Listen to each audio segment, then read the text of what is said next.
After Abraham undergoes a series of 10 tests, culminating with the almost sacrifice of Isaac, in this week's Torah portion, Chayei Sarah, his wife, dies, and Abraham focuses on buying land to bury her and finding a wife for his son Isaac.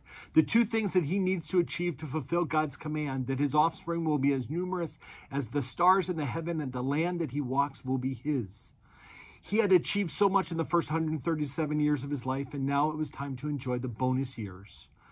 The little bit of information we find in the Torah suggests that Abraham achieved a sense of contentment or serenity in his old age. He found a new wife, Keturah, and raised 6 sons.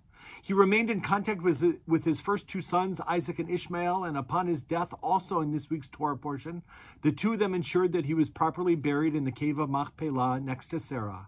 Abraham in his old age had become an incidental character in the ongoing story of his family.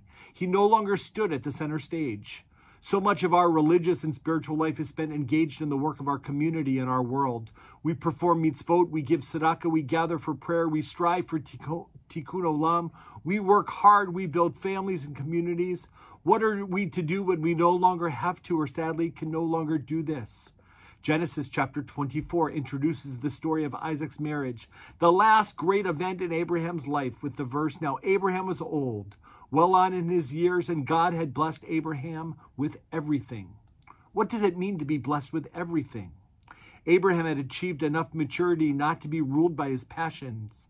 He received the blessing of spiritual freedom and inner strength. Abraham lived long enough to see that his rebellious son Ishmael had reformed, allowing him to see his children grow into full human beings. Rabbi Levi adds, being blessed with everything means that God did not test Abraham again. Abraham's blessing was that he no longer had to stand up front and center on the stage of life. He had passed all of life's challenges and could now enjoy the fruits of his victory. On this Shabbat, no matter what stage in life you're in, may you be blessed with everything. Shabbat Shalom.